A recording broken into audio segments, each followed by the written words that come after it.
ঢাকার ধামরায়ে ডাকাতি করে পালিয়ে যাওয়ার সময় এক ডাকাতকে আটক করে গণপিটুনি দিয়েছে স্থানীয়রা। পরে আশঙ্কাজনক অবস্থায় তাকে উদ্ধার করেছে পুলিশ। পুলিশ জানায়, আজ ভোর ৫টার দিকে ধামরাই থেকে ঢাকা আরিচা মহাসড়ক দিয়ে সিএনজিতে করে সাইফুল ইসলাম নামের এক ব্যবসায়ী ইসলামপুরে মাছ কেনার জন্য রওনা দেয়। এ সময় তাকে বহনকৃত সিএনজিটি ঢাকা আরিচা মহাসড়কের ধামরাইয়ের জয়পুরা মোমো ফ্যাশনের সামনে পৌঁছালে পিছন থেকে আসা পিকআপ ভ্যানে ৬ থেকে ৭ সদস্যের মুখোশধারী ডাকাত দল অস্ত্রের মুখে জিম্মি করে তাদের সিএনজি থামিয়ে সাইফুল ইসলামকে কুপিয়ে জখম করে সঙ্গে থাকা নগদ ৭৫,০০০ টাকা ও ২টি মোবাইল ফোন লুটে নেয়। এ সময় তার চিৎকারে আশেপাশের লোকজন এগিয়ে আসলে ডাকাতরা পালিয়ে যাওয়ার সময় স্থানীয়রা এক ডাকাতকে ধরলেও বাকিরা পালিয়ে যায়।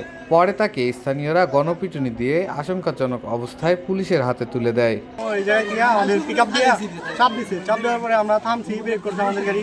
ওই গাড়ি থেকে ৭-৮ জন ডাকাত দল নামছে আমাদের চাপাটি নিয়ে, হাতে যার হাতে মানে চাপাটি অস্ত্র নিয়ে নামছি। নামার পরে আমাদের ঘেরাও দিয়ে চাপাটি দিয়ে ধরছে। পরে কাকারে মাথার মধ্যে কূপ দিচ্ছে, কাকায় নামছে, নেমে খাড়াইছে। কাকারে কূপ দেওয়ার পরে আমরা নামতে গেলে আমাদের কূপ দিতে চায়। তো ওই জায়গায় আমরা দাঁড়িয়েছিলাম।